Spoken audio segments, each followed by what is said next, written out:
But essentially what we're going to do is set drug prices so that American consumers are charged a price for drugs that is the average price that's being charged around the globe.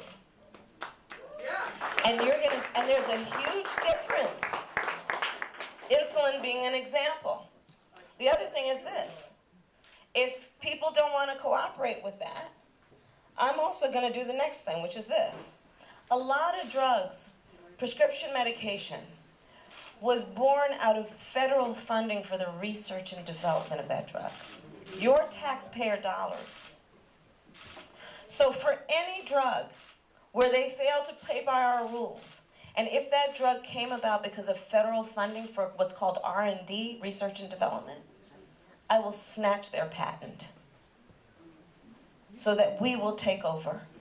And yes, we can do that. Yes, we can do that. Yes, we can do that. The question is, do you have the will to do it? I have the will to do it.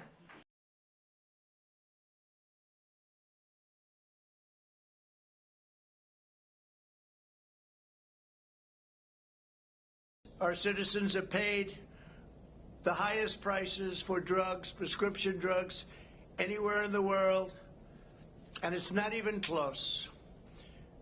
Foreign nations have paid vastly less for the exact same drug, again, in the exact same box, from the exact same plant, from the exact same company. We pay 80% more than nations like Germany, Canada, and others for some of the most expensive medicines, identical in all respects. This means that Americans are funding the enormous cost of drug research and development for the entire planet. We are bearing the entire cost of all of this. They're bearing none. They say this is what we're going to pay. In some cases, it's a socialist country. So we're paying to reduce drug prices in a socialist country. How does that work? How does that work? And these are things that should have been done a long time ago. And even from our standpoint, we would have done it more quickly, but we have to go through vast amounts of waiting periods, waiting times, and this is an incredible day. This is just a big day. This is a big day. I've been waiting for this day for a long time. We incredibly and foolishly bear the full cost of all research and development, which is massive. In all fairness to the drug companies, it can take 15 years to get something approved, billions and billions of dollars for a simple drug. It also means that the U.S. taxpayers are effectively subsidizing the socialist healthcare systems of foreign welfare states and many other countries. We will end that abuse and restore the principles of free enterprise, but this doesn't even have to do with free enterprise. This has to do with common sense and courage, to be honest, and courage. Under this transformative order, Medicare will be required to purchase drugs at the same price as other countries pay. So we would pay 4 or 5 times more for a drug. We now pay, if somebody else pays $1 and we pay $5, we're paying $1.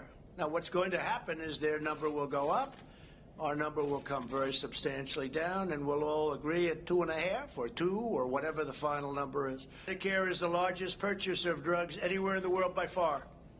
Medicare, largest purchaser of drugs in the world. And we're finally going to use that incredible power to achieve a fairer and lower price for everyone. Everyone will get a fairer and much lower price. This is not talking about 0.5%. This is big stuff. Under our ridiculous system, which has been broken for decades, we aren't even allowed to negotiate the price of drugs. Can you believe it? I said, when are we going to negotiate? We're not allowed. We're restricted by Congress from negotiating the price of drugs. Can you imagine? You say, I want to get a better price. I'm sorry, sir, you're not allowed to do that. That's illegal. What kind of a system is that? You think the world looks at us and said, where the hell did these people come from? But they treat us very nicely.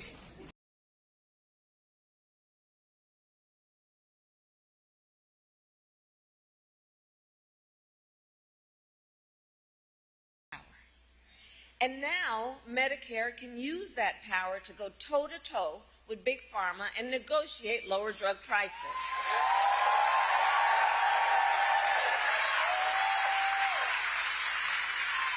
Thank you, Joe. To the benefit of not only tens of millions of people on Medicare, but also millions of Americans on Medicare who have long-term disabilities. And understand, as a result of our negotiations, the government will also pay less than for prescription drugs. And think about what that means in terms of helping taxpayers save money, whether or not they take these medications. So all of this is to say, 2 years ago as Vice President, I was proud to cast the tie-breaking vote that sent the bill